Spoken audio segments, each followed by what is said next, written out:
So we're just taking a quick look at Dogecoin then on our daily time frame here for another daily update on the channel. As we can see, Dogecoin in a bit of a weird spot right now, although still looking more bullish than most cryptos, I would say, during this cycle. You can see overall Dogecoin has been having a pretty good time of things, slowly and inevitably grinding to the upside here, despite the fact we've had this huge liquidation cascade last week, as you can see, sweeping people out all the way down below 10 cents here before recovering back up towards that 20-cent area. You can see Dogecoin in a bit of a precarious spot in terms of we've also got this huge trend line here, which could potentially have loads of liquidity below, although we have swept a lot of it out recently. Dogecoin in general, I think, has been outperforming the vast majority of cryptos in this cycle. It's one of the very few cryptos that I've seen that's actually been having these, you know, previous cycle looking like parabolic moves to the upside. I don't even remember the last time I saw a hockey stick parabolic move in crypto like this that was this clean. We saw this obviously before the Trump pump as well. We got the Trump pump at the very height of this really, which kind of accelerated us up to this Fibonacci extension here. This 0.78 Fibonacci retracement level, I should say, where we obviously found quite a lot of resistance. And then all of a sudden the tariff dump comes in.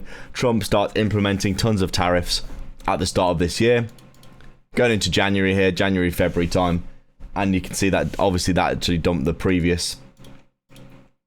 traditional markets, which in turn dumped Bitcoin, which in turn dumped Dogecoin to the downside. As you can see, we came into a little bit of a range here for Dogecoin consolidating, and then the tariff dump comes in. We start to come down here, forming a, you know, descending wedge type situation, just like we did last time, and basically coming down looking for an area of support. We come down and found it pretty much perfectly on our 0.38 Fibonacci here.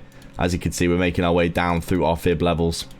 You can see here, this is our 0.38 Fibonacci. We came down, back tested this, started to form a bit of a range, just like the rest of the crypto space. So many altcoins this year, if you look across the board, have pretty much all just been stuck in a range, trying to figure out where we're going next. Looking a little bit bearish overall, as you can see. Pretty much across the board, we had loads and loads and loads of cryptos in ranges as they're trying to figure out where we're going next. You can see here Dogecoin was looking pretty good despite this. We came down, formed a little bit of a range for a good while here, obviously still stuck under our 618 Fibonacci level here. Never really got good displacement above this. We did look like we wanted to start breaking out in this area here, but obviously this huge liquidation to the downside has clearly shown us that anything can happen in crypto, to be honest. And you can see here Dogecoin basically was forming a little bit of a liquidity trend line here as well. Once you have 4 or 5 taps of a trend line like this, you're always going to come down, in my opinion, and sweep out all the liquidity. We pretty much did, as you can see. Pretty much came down and swept out all the liquidity on this move here. At the very least, without this candle, at the very most with this candle, we've swept out an absolute ton of major swing lows. 1, 2, 3, I'd say 4 or 5 swing lows there being swept out really nicely. Overall, Dogecoin, it looks to me like it's going to bounce. I think the whole crypto space, with all this leverage that's been swept out, it's probably likely, in my opinion, that we are going to be seeing a bounce to the upside in a big way. You can see Dogecoin here is basically just sweeping out everyone, pretty much everyone in long positions, anyone with leverage getting absolutely wrecked. But I think once Bitcoin figures out what it's doing, or at least chills out and starts going sideways, I think a lot of cryptos are going to start recovering. You can see Bitcoin here obviously always dictating the market. Right now, we are currently stuck between 2 daily fair value gaps. We've got this one here, which we're currently bouncing out of, by the way, really nicely, as you can see. We've also got this daily fair value gap above as well. And I think these are going to dictate what price is doing over the next week or two. I think if we come down close below this, we're probably going to come down to this 50% of this impulse for the next move to the upside. Very interestingly, something that I've noticed in this cycle for Bitcoin is that pretty much every single time that we have an impulse to the upside, we have a 50% retrace before the next impulse. You can see here from the very start, the very bottom of the bear market, down at around 15k.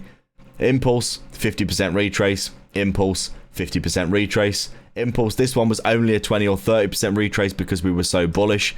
But then from this low here, impulse, 50% retrace. Impulse, 50% retrace. And now we've got a new impulse, and I'm looking for that 50% retrace area to get hit. This would be a great area, wouldn't it? Because we'd go below 100k. Everyone would start panicking, thinking that the bear market's happening. People are going to start piling into shorts here. And then we'll come down, get our 50% retrace, maybe a little bit more, down towards 90k. Maybe readdress this huge daily fair value gap area here. Everyone gets super bearish thinking that it's over. People are piling into shorts. There's loads of liquidity above. And obviously, as you know, trading liquidity as I do, the more liquidity that we form and build up above, it becomes a bigger and bigger inefficiency in the market that the market wants to come and slap. And as you can see, I think if we did this and then rip to the upside, people piling into shorts here, that would be very, very interesting. This is exactly what happened a few weeks ago. As you can see here, I've got all these random, they're not random, but I've got all these trend lines still on here, which look seemingly random. But as you can see, I'll explain them to you quickly. With this grinding to the upside price action for Bitcoin, we're forming loads and loads of liquidity underneath. You can see all these swing lows they've got stop losses underneath. We come down here, we absolutely rip through all of these levels. As you can see, sweeping out all this liquidity. Everyone's super bearish here, thinking we're going to the downside, but then I'm watching and I'm going, okay, we've formed ourselves some nice fair value gaps here. These have been holding price down on the way to the downside here. As I've explained to you, these fair value gaps are really important for dictating where price is going to go next. Let's just take a look at what happens. You can see here, we've got these big three obvious fair value gaps that have held price down on the way down. Obviously come down here, rejected, come down here, consolidated, tried to bounce, rejected, come all the way down here, rejecting out of this area. But as you can see, we came down, we've swept all of our liquidity. I'm thinking, okay, we're looking much more likely, in my opinion, that we're going to potentially bounce here now that we've swept all this liquidity out. Bitcoin's still in a bull market, and as a result, you can see once we came up here, we had this really bullish move. Not only did we break above this fair value gap here, as you can see, but we also broke out of this trend line in a big way. And I went, okay, if we start moving up here with a really good amount of momentum and volume, I think we're probably just going to potentially go all the way back up for this high. People are piling into shorts here, thinking that we're going to go down lower. Everyone's in shorts. As you can see, we came down, and once I started to see this chop, this consolidation, we've got Thursday, Friday, Saturday, 3 days of chopping around, doing nothing. I'm thinking, okay, if we get an impulse up here, we're probably going to be biased to go up. And as you can see, we've got this really nice move to the upside on Sunday. Obviously going into Monday here, massive impulse, and I'm like, okay, we're probably just going to go up here. Get your long position out. Stop losses if we close back below this hourly fair value gap here. And then I'm basically just thinking I'm going to target this high at the very least here, thinking that we're probably just going to go and sweep out all this liquidity. On Monday, we're obviously chopping around. We get another really great impulse here, and we close above this hourly fair value gap, which is here. And I'm thinking, okay, this is really good extra confirmation that we're going to keep going up. We actually close above, and we get a little bit of a rejection. We come down. We actually close back below this fair value gap here. I mean, you could argue that the fair value gap goes all the way down towards this inception area down here, in which case we wouldn't have closed below. But I still had good conviction that we were going to go up, because we've got so many liquidity points up here now that we're probably going to go and target. We've obviously switched around and obviously are bullish at this point from this low. And then you can see we obviously recovered this on that day. Going into Wednesday, another impulse up. At this point, I'm thinking we've closed above all three of these major fair value gaps on the way down on the hourly. Very, very likely, in my opinion. There's no more roadblocks here. We're going to come up and smack this liquidity up here. As you can see, we came up, took the liquidity at the high. Looking very, very bullish. Looking really, really good here at this point. And I'm thinking, okay, this is where we rejected last time, but we have got this all-time high up here as well. And I'm thinking, if we're going to go up and hit this, I'm taking half my position off at this high, and then I'll just leave a runners up to the all-time high, which is what we hit. So, right, obviously, Bitcoin, absolutely fascinating to talk about. This was a really, really good trade.